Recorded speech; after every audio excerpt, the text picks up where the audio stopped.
जी welcome back. हम पिछले session में हमने डिस्कस किया कंस्ट्रक्टर्स क्या होते हैं और डिस्ट्रक्टर्स क्या होते हैं। आज के सेशन में हम लोग बात करेंगे ऑब्जेक्ट ओरिएंटेड प्रोग्रामिंग के एक नए पिलर की, और ये पिलर है इनहेरिटेंस। इनहेरिटेंस क्या होता है? When creating a class instead of writing completely new member, एक कोड हमारा ऑलरेडी लिखा पड़ा है एक क्लास के अंदर, और हम चाहते ये हैं कि इस क्लास के इस पूरे के पूरे कोड को किसी और जगह पर यूटिलाइज किया जाए with additional behaviours and methods, with additional behaviours and properties. तो हमें इस क्लास को इनहेरिट करना है किसी दूसरी क्लास के अंदर। इनहेरिटेंस, विरासत। पेरेंट क्लास में जो ऑब्जेक्ट्स, जो कंटेंट्स मौजूद हैं, चाइल्ड क्लास में ऑटोमेटिकली इनहेरिट होंगे। पेरेंट क्लास के जितने भी मेंबर्स हैं वो सारे के सारे चाइल्ड क्लास में एक्सेस होते हैं depending upon their access specifiers, जिनकी बात हमने अपने पिछले सेशन में की थी।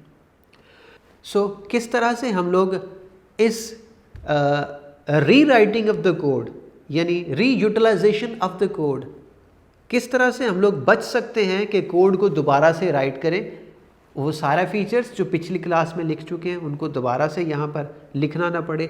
इनहेरिटेंस का इस्तेमाल हम लोग करेंगे, यानी ये एक तरह से हमें फ़ायदा देगी, अवॉइड करेंगे हम लोग, और हम लोग री राइट ऑफ द कोड से और री यूटिलाइजेशन ऑफ द कोड की हम लोग बात करेंगे यहाँ पर। इसकी मिसाल बिल्कुल ऐसे ही है जैसे हमारे पास जानवरों की या हम इंसानों की। सपोज़ करते हैं कि हमारे पास लायन है, टाइगर है, लेपर्ड है, अगर, और इसी तरह कैट भी है।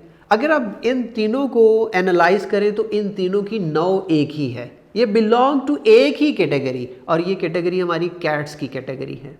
इसी तरह अगर कैट में बात करें तो इस जैसे कुछ और भी जानवर हैं, जैसे डॉग्स हैं। कैट्स और डॉग्स में कुछ सेम खासियतें हैं। वो क्या है कि ये दोनों मैमल्स हैं। सो मैमल्स होना इनका पेरेंट प्रॉपर्टी है। ऐसे जानवर जो फीड करवाते हैं अपने बच्चों को मैमल्स कहलाते हैं। तो गिनते हैं हॉर्स, डंकी, काऊ, बकरी, ये सारे के सारे मेंबर्स हैं।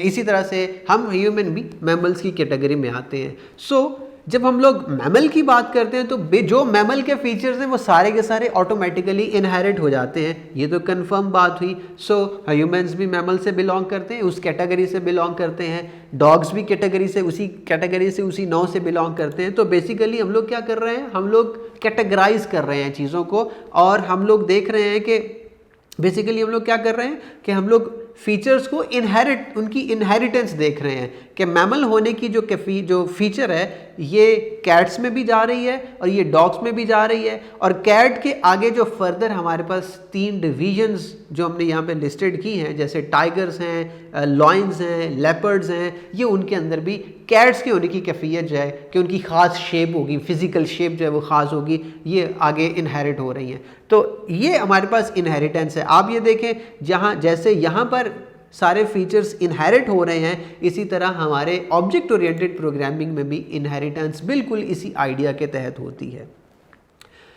इसी कॉन्सेप्ट के तहत होती है।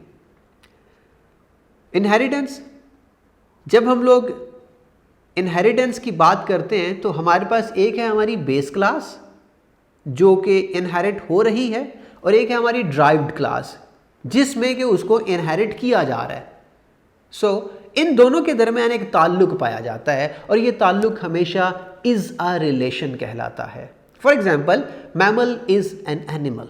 सो आप देखें, mammal is an animal, animal जो है उसका मैमल के साथ इज़ आ का रिलेशन है। इसी तरह अगर हम लोग बात करें कि डॉग इज़ ए मैमल, तो यकीनन इसमें भी इज़ आ का रिलेशन है। Dog is an animal as well. So हम लोग कह सकते हैं कि अगर डॉग जो है वो एनिमल है और एनिमल जो है वो मैमल है, तो बिल्कुल इसी तरह से हम लोग कह सकते हैं कि डॉग जो है वो एक एनिमल भी है। सो इज़ ए रिलेशन पाया जाता है यहाँ पर इन सब के दरमियान। हम लोग इनहेरिटेंस किस तरह से परफॉर्म कर सकते हैं?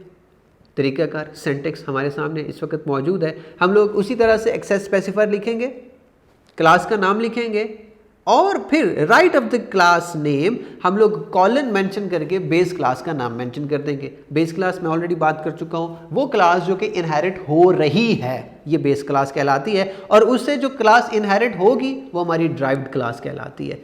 सो यह है हमारा आज का टॉपिक।